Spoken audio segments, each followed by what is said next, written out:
ক্ষমতার মসনদ কি তবে কাঁপছে? বিশ্ব রাজনীতি কাঁপানো তিন খলনায়ক নাকি ত্রাতা?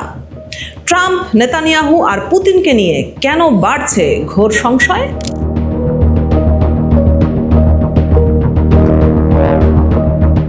কার পতন ঘণ্টা বাজছে আগে?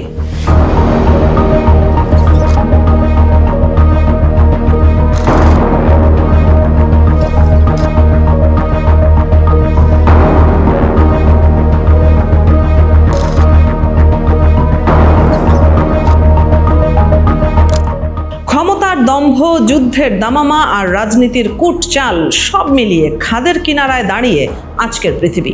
এক জরিপে দেখা গেছে বিশ্বের 40% মানুষ এতটাই হতাশ যে তারা এখন খবর দেখাই বন্ধ করে দিয়েছে।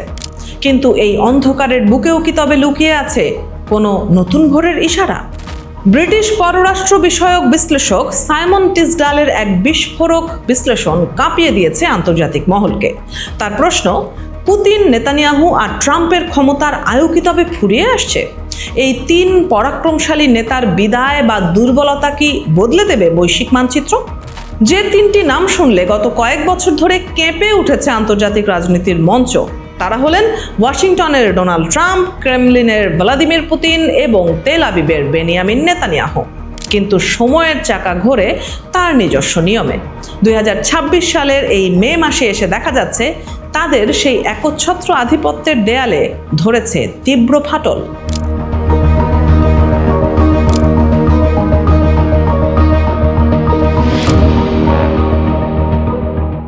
শুরু করা যাক রাশিয়ার জার খ্যাত ভ্লাদিমির পুতিনকে দিয়ে। ইউক্রেনকে কয়েকদিনে গুড়িয়ে দেওয়ার যে খ্বাব তিনি দেখেছিলেন তা আজ এক দীর্ঘমেয়াদী নরকে পরিণত হয়েছে। 3.5 লাখেরও বেশি রুশ সেনার মরদেহ বুকে নিয়ে স্তব্ধ আজ মস্কো। শুধু যুদ্ধক্ষেত্রই নয়, রাশিয়ার ঘরের ভেতরেও এখন চাপা অসন্তোষের আগুন। পশ্চিমা নিষেধাজ্ঞা, আকাশছোঁয়া দ্রব্যমূল্য আর ইন্টারনেটের ওপর কড়া নজরদারি সব মিলিয়ে পুতিনের বিরুদ্ধে ক্ষোভ বাড়ছে সাধারণ রুশদের মনে, যার জলজ্যান্ত প্রমাণ মিলল এবারের বিজয় দিবসের প্যারেডে।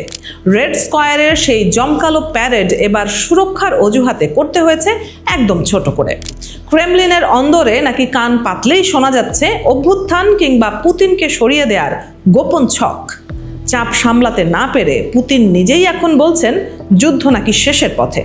পুতিনের ক্রেমলিন থেকে এবার যদি আমরা চোখ ফেরাই মধ্যপ্রাচ্যের রণক্ষেত্র ইসরায়েলে, তবে সেখানেও দেখা যাবে একই চিত্র।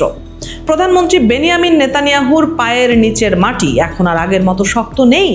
2023 সালের 7 অক্টোবরের সেই ঐতিহাসিক ব্যর্থতা ইসরায়েলিরা ভোলেনি। গাজা থেকে হামাসকে পুরোপুরি নির্মূল করার যে গর্জন নেতানিয়াহু দিয়েছিলেন তা আজ এক ব্যর্থ প্রতিশ্রুতিতে রূপ নিয়েছে। উল্টো ইরান, লেবানন আর হরমুজ প্রণালীর অস্থিরতা ইসরায়েলকে ঠেলে দিয়েছে এক অনিশ্চিত ভবিষ্যতের দিকে। আগামী অক্টোবরের নির্বাচনই হতে যাচ্ছে নেতানিয়াহুর রাজনৈতিক জীবনের শেষ পরীক্ষা। দুর্নীতি, বিচার ব্যবস্থা ধ্বংসের অভিযোগ আর যুদ্ধের বাজারে তার জনপ্রিয়তা এখন তলানিতে। বিশ্লেষকদের মতে এবারের নির্বাচনে পরাজয় হলে নেতানিয়াহুর ঠিকানা রাজপ্রাসাদ নয়, বরং হতে পারে কারাগারের অন্ধপ্রকোষ্ঠ। আর আটলান্টিকের ওপারে হোয়াইট হাউসের অধিপতি ডোনাল্ড ট্রাম্পের অবস্থাও খুব একটা সুবিধাজনক নয়। তার সমর্থন এখন নেমে এসেছে মাত্র 38%, যেখানে কানাডার প্রধানমন্ত্রী মার্ক কার্নি পাচ্ছেন 54% মানুষের ভালোবাসা।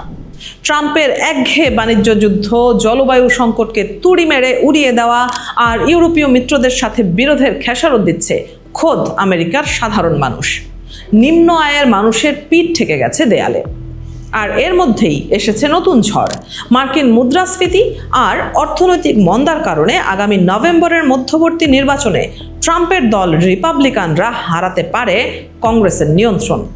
আর ডেমোক্রেটরা ক্ষমতায় এলে ট্রাম্পের কপালে ঝুলতে পারে অভিশংসনের খাড়া। এদিকে ট্রাম্পের সাম্প্রতিক কিছু সিদ্ধান্ত ইউরোপ জুড়ে তৈরি করেছে নতুন ক্ষেপণাস্ত্র সংকট, যার পূর্ণ সুবিধা লুফে নিচ্ছে রাশিয়া। অন্যদিকে উপসাগরীয় অঞ্চলের মানচিত্রে মার্কিন পতাকা ও বিস্ফোরণের ছবি পোস্ট করে ট্রাম্প কিসের ইঙ্গিত দিতে চাইলেন তা নিয়ে ওয়াশিংটনে শুরু হয়েছে তীব্র জলঘোলা। তবে এরই মধ্যে ট্রাম্পের গলায় সুর কিছুটা নরমও হয়েছে। ইরানের নতুন হামলার পরিকল্পনা স্থগিত করে তিনি নাকি এখন দেখছেন ঐতিহাসিক এক শান্তি চুক্তির আশা। যদিও হুমকি দিতে ছাড়েননি, হুঙ্কার ছেড়ে বলেছেন বেশি বাড়াবাড়ি করলে ইরানকে পৃথিবীর বুক থেকে মুছে দেওয়া হবে।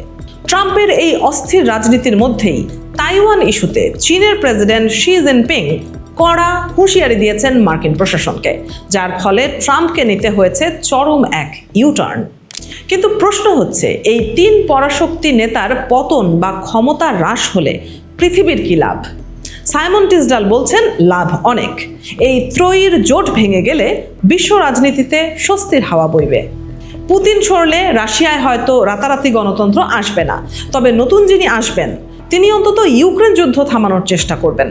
আর ইসরায়েলে নেতানিয়াহুর বিদায় মানেই ফিলিস্তিনিদের ওপর উগ্র ডানপন্থীদের অমানসিক দমনপীড়ন কিছুটা হলেও কমে আসা। ইতিহাস সাক্ষী, যত বড় স্বৈরাচার বা ক্ষমতাবান শাসকই হোক না কেন, প্রকৃতির নিয়মে একদিন তাদের অহংকারের পতন ঘটেই। ট্রাম্প, পুতিন কিংবা নেতানিয়াহু এর ব্যতিক্রম নন।